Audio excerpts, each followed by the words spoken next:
Academia PSCയുടെ മറ്റൊരു ക്ലാസ്സിലേക്ക് സ്വാഗതം. നമ്മളിന്ന് പഠിക്കുന്നത് രസതന്ത്രത്തിലെ ഒരു പ്രധാന ടോപ്പിക്കായ ഹൈഡ്രജനെ കുറിച്ചാണ്. പീരിയോഡിക് ടേബിളിലെ ഒന്നാമത്തെ മൂലകമായ ഹൈഡ്രജനെ കുറിച്ചാണ് നമ്മളിന്ന് ചർച്ച ചെയ്യുന്നത്. ആവർത്തന പട്ടികയിലെ ആദ്യത്തെ മൂലകമാണ് ഹൈഡ്രജൻ. ആവർത്തന പട്ടികയിലെ ആദ്യത്തെ മൂലകം ഏതാണെന്ന് ചോദിച്ചാൽ അത് ഹൈഡ്രജൻ ആണ്. ഹൈഡ്രജന്റെ അറ്റോമിക സംഖ്യ 1 ആണ്. ഹൈഡ്രജന്റെ അറ്റോമിക സംഖ്യ 1. ഹൈഡ്രജൻ എന്ന പേരിനർത്ഥം ജലം ഉൽപ്പാദിപ്പിക്കുന്നത് എന്നാണ്. ഹൈഡ്രജൻ എന്ന പേരിനർത്ഥം ജലം ഉൽപ്പാദിപ്പിക്കുന്നത്. എല്ലാ ആസിഡിലുമുള്ള പൊതു ഘടകമാണ് ഹൈഡ്രജൻ. എല്ലാ ആസിഡുകളിലുമുള്ള പൊതു ഘടകം ഏതാണെന്ന് ചോദിച്ചാൽ അത് ഹൈഡ്രജൻ ആണ്. അപ്പോൾ ആവർത്തന പട്ടികയിലെ ആദ്യത്തേതും ഒന്നാമത്തേതുമായ മൂലകമാണ് ഹൈഡ്രജൻ. ഹൈഡ്രജന്റെ അറ്റോമിക സംഖ്യ 1 ആണ്. ഹൈഡ്രജൻ എന്ന പേരിനർത്ഥം ജലം ഉൽപ്പാദിപ്പിക്കുന്നത് എന്നാണ്. എല്ലാ ആസിഡുകളിലുമുള്ള പൊതു ഘടകമാണ് ഹൈഡ്രജൻ. അപ്പോൾ ഇതിൽ ആദ്യം പറഞ്ഞ 2 പോയിന്റ്സ് നമുക്ക് സുപരിചിതമാണ്. ഹൈഡ്രജൻ എന്ന പേരിന് അർത്ഥം ജലം ഉൽപ്പാദിപ്പിക്കുന്നത് എന്നും എല്ലാ ആസിഡുകളിലുമുള്ള പൊതു ഘടകമാണ് ഹൈഡ്രജൻ. ആവർത്തന പട്ടികയിൽ ഒന്നാമത്തെ മൂലകമാണ് ഹൈഡ്രജന്റെ അറ്റോമിക സംഖ്യ 1 ആണ്. ഹൈഡ്രജൻ കണ്ടുപിടിച്ചത് ഹെൻറി കാവൻഡിഷ് ആണ്. ഹൈഡ്രജൻ കണ്ടുപിടിച്ചത് ആരാണ്? ഹെൻറി കാവൻഡിഷ് ആണ്. എന്നാൽ ഹൈഡ്രജൻ എന്ന പേര് നൽകിയത് ലാവോസിയാണ്. ഹൈഡ്രജൻ കണ്ടുപിടിച്ചത് ഹെൻറി കാവൻഡിഷ് ആണെങ്കിലും ഹൈഡ്രജൻ എന്ന പേര് നൽകിയത് ലാവോസിയാണ്. എന്നാൽ ഹൈഡ്രജന്റെ രൂപാന്തരങ്ങൾ കണ്ടുപിടിച്ചത് ഹെയ്സൻബർഗ് ആണ്. ഹൈഡ്രജന്റെ രൂപാന്തരങ്ങൾ കണ്ടുപിടിച്ചത് ഹെയ്സൻബർഗ് ആണ്. ഒരു ഇലക്ട്രോൺ മാത്രമുള്ള ആറ്റമാണ് ഹൈഡ്രജന്റേത്. ഒരു ഇലക്ട്രോൺ മാത്രമാണ് ഹൈഡ്രജൻ ആറ്റത്തിൽ ഉള്ളത്. അപ്പോൾ ഹൈഡ്രജൻ കണ്ടുപിടിച്ചത് ആരാണെന്ന് ചോദിച്ചാൽ അത് ഹെൻറി കാവൻഡിഷ് ആണ്. എന്നാൽ ഹൈഡ്രജന് പേര് നൽകിയത് ലാവോസിയാണ്. ഹൈഡ്രജന്റെ രൂപാന്തരങ്ങൾ കണ്ടുപിടിച്ചത് ഹെയ്സൻബർഗ് ആണ്. ഹൈഡ്രജന്റെ രൂപാന്തരങ്ങൾ കണ്ടുപിടിച്ചത് ഹെയ്സൻബർഗ് ആണ്. ഒരു ഇലക്ട്രോൺ മാത്രമുള്ള ആറ്റമാണ് ഹൈഡ്രജന്റേത്. ഹൈഡ്രജനിൽ ഒരു ഇലക്ട്രോൺ മാത്രമാണ് ഉള്ളത്. പ്രപഞ്ചത്തിൽ ഏറ്റവും കൂടുതലുള്ള മൂലകമാണ് ഹൈഡ്രജൻ. പ്രപഞ്ചത്തിൽ ഏറ്റവും കൂടുതലുള്ള മൂലകം ഏതാണെന്ന് ചോദിച്ചാൽ അത് ഹൈഡ്രജൻ ആണ്. ഏറ്റവും ലഘുവായ ആറ്റമാണ് ഹൈഡ്രജന്റേത്. ഏറ്റവും ലഘുവായ ആറ്റമാണ് ഹൈഡ്രജന്റേത്. ഏറ്റവും ഭാരം കുറഞ്ഞ മൂലകമാണ് ഹൈഡ്രജൻ. ഏറ്റവും ഭാരം കുറഞ്ഞ മൂലകം ഹൈഡ്രജൻ ആണ്.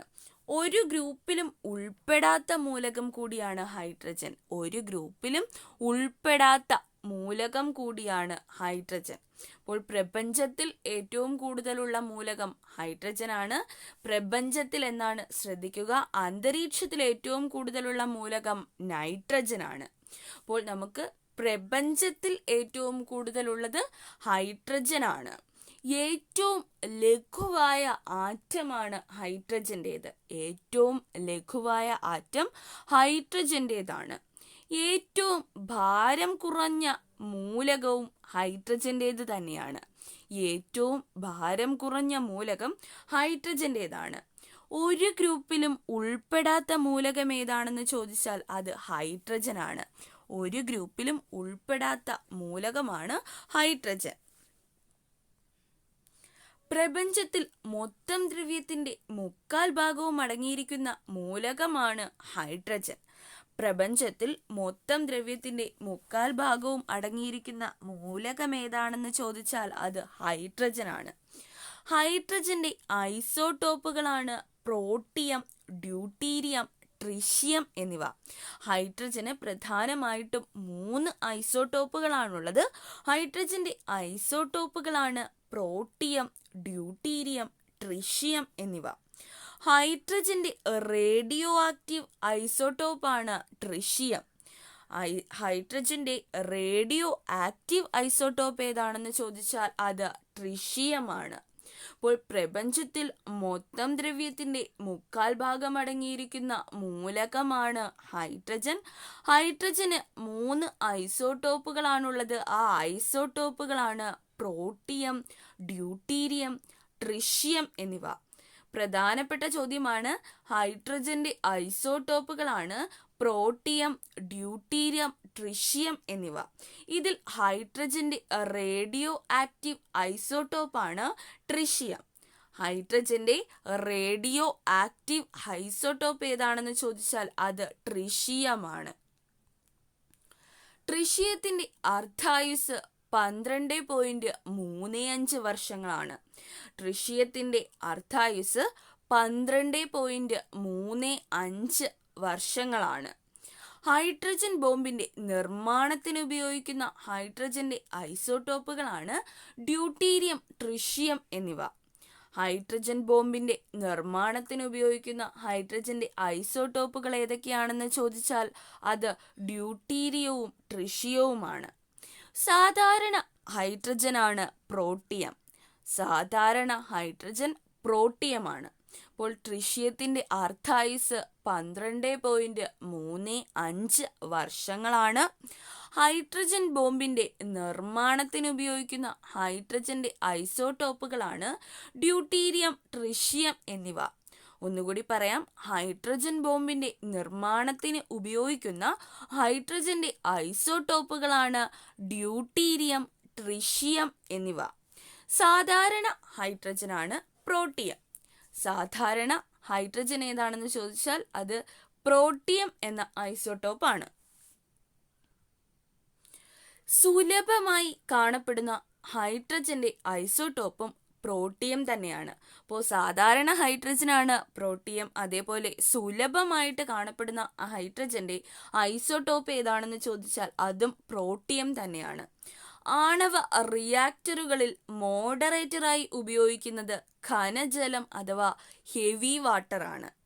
ആണവ റിയാക്ടറുകളിൽ മോഡറേറ്ററായിട്ട് ഉപയോഗിക്കുന്നത് ഹെവി വാട്ടർ അഥവാ ഘനജലമാണ്.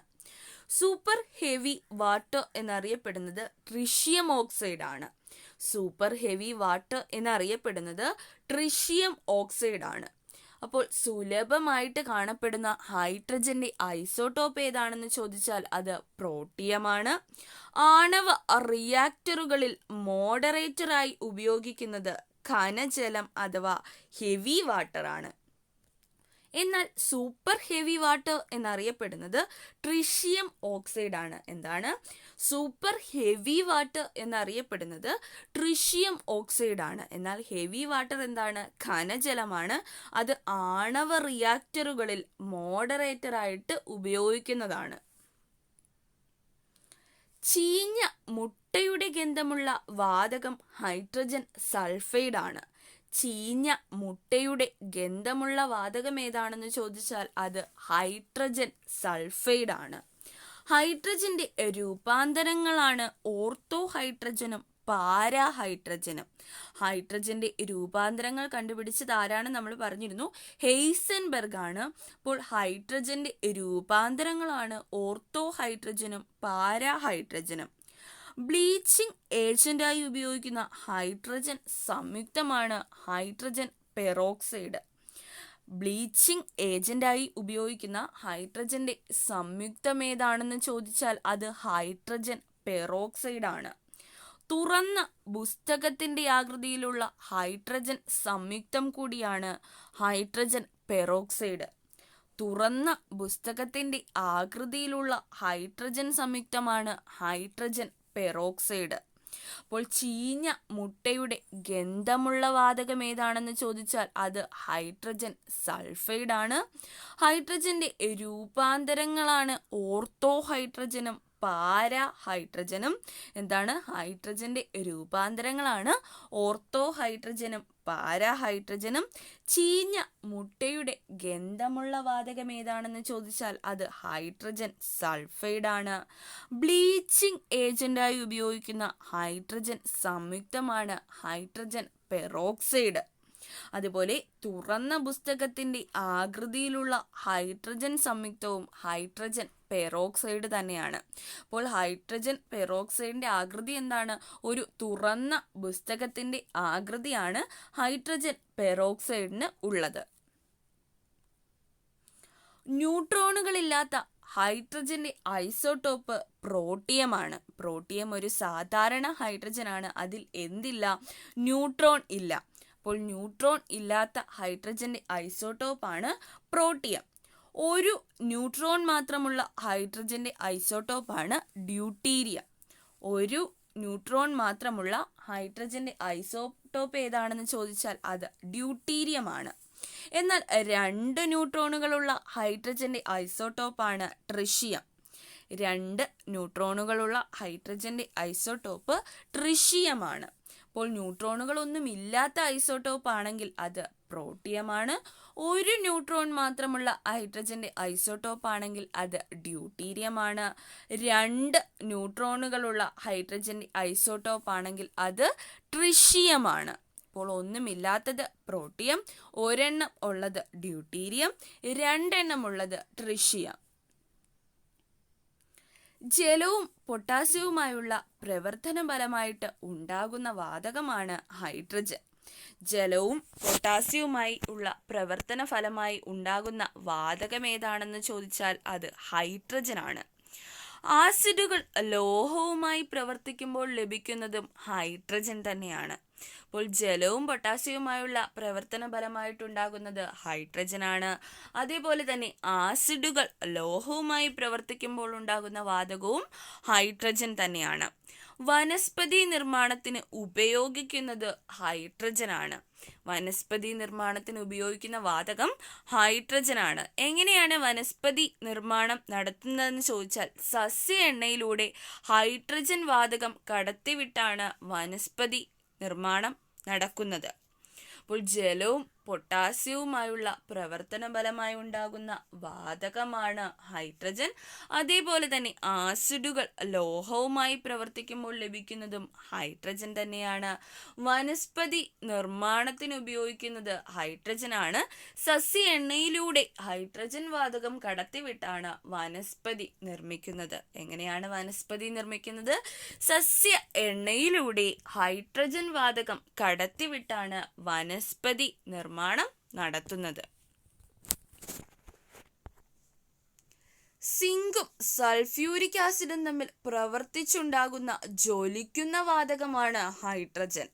സിങ്കും സൾഫ്യൂരിക് ആസിഡും തമ്മിൽ പ്രവർത്തിച്ചുണ്ടാകുന്ന ജ്വലിക്കുന്ന വാതകം ഏതാണെന്ന് ചോദിച്ചാൽ അതും ഹൈഡ്രജൻ തന്നെയാണ്. അപ്പോൾ ജലവും പൊട്ടാസ്യവുമായി പ്രവർത്തിച്ചുണ്ടാകുന്ന വാതകം ഹൈഡ്രജൻ ആണ്. അതുപോലെ തന്നെ ആസിഡും ലോഹങ്ങളുമായി പ്രവർത്തിക്കുമ്പോഴുണ്ടാകുന്ന വാതകവും ഹൈഡ്രജൻ തന്നെയാണ്. അതുപോലെ സിങ്കും സൾഫ്യൂരിക് ആസിഡും തമ്മിൽ പ്രവർത്തിച്ചുണ്ടാകുന്ന ജ്വലിക്കുന്ന വാതകമാണ് ഹൈഡ്രജൻ. ഹൈഡ്രജനെ ഗാർഹിക ഇന്ധനമായി ഉപയോഗിക്കാത്തതിന് കാരണം അതിൻ്റെ സ്ഫോടന സാധ്യതയാണ്. ഹൈഡ്രജനെ ഗാർഹിക ഇന്ധനമായി ഉപയോഗിക്കാത്തതിന് കാരണം അതിന് സ്ഫോടന സാധ്യത ഉണ്ട് എന്നതുകൊണ്ടാണ്. അപ്പോൾ സിങ്കും സൾഫ്യൂരിക് ആസിഡും തമ്മിൽ പ്രവർത്തിച്ചുണ്ടാകുന്ന ജ്വലിക്കുന്ന വാതകമാണ് ഹൈഡ്രജൻ. ഹൈഡ്രജനെ ഗാർഹിക ഇന്ധനമായി ഉപയോഗിക്കാത്തതിൻ്റെ കാരണം ചോദിച്ചാൽ അത് സ്ഫോടന സാധ്യത ഉള്ളതിനാലാണ്. ഇനി നമുക്ക് ചില രാസനാമങ്ങൾ പരിചയപ്പെടാം. ജലത്തിൻ്റെ രാസനാമമാണ് ഡൈ ഹൈഡ്രജൻ മോണോക്സൈഡ്. ജലത്തിൻ്റെ രാസനാമം ഡൈ ഹൈഡ്രജൻ മോണോക്സൈഡ് എന്നാണ്. ഡ്രൈ ഐസിൻ്റെ രാസനാമമാണ് solid carbon dioxide. Dry ice എന്നത് സോളിഡ് കാർബൺ ഡൈ ഓക്സൈഡ് ആണ്. കാർബൺ ഡൈ ഓക്സൈഡിൻ്റെ ഖരാവസ്ഥയിലുള്ള രൂപമാണ് ഡ്രൈ ഐസ്. അതുകൊണ്ട് തന്നെ ഡ്രൈ ഐസിൻ്റെ രാസനാമം സോളിഡ് കാർബൺ ഡൈ ഓക്സൈഡ് എന്നാണ്.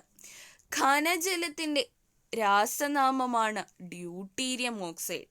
കനജലത്തിൻ്റെ രാസനാമം ഡ്യൂട്ടീരിയം ഓക്സൈഡ് എന്നാണ്. എന്നാൽ സോഡ വാട്ടറിൻ്റെ രാസനാമം കാർബോണിക് ആസിഡ് എന്നാണ്. സോഡ വാട്ടറിൻ്റെ രാസനാമം കാർബോണിക് ആസിഡ് എന്നാണ്. അപ്പോൾ ജലത്തിൻ്റെ രാസനാമം ഡൈ ഹൈഡ്രജൻ മോണോക്സൈഡ് എന്നാണ്. എന്നാൽ ഡ്രൈ ഐസിൻ്റെ രാസനാമമാണ് സോളിഡ് കാർബൺ ഡൈ ഓക്സൈഡ്. ഖനജലമാണെങ്കിൽ അത് ഡ്യൂട്ടീരിയം ഓക്സൈഡ് ആണ്. സോഡ വാട്ടർ കാർബോണിക് ആസിഡ് ആണ്. ഒന്നുകൂടി പറയാം, ജലത്തിൻ്റെ രാസനാമമാണ് ഡൈ ഹൈഡ്രജൻ മോണോക്സൈഡ്. എന്നാൽ ഡ്രൈ ഐസിൻ്റെ രാസനാമം സോളിഡ് കാർബൺ ഡൈ ഓക്സൈഡ് എന്നാണ്. ഖനജലമാണ് ഡ്യൂട്ടീരിയം ഓക്സൈഡ്. സോഡ വാട്ടറിൻ്റെ രാസനാമമാണ് കാർബോണിക് ആസിഡ്.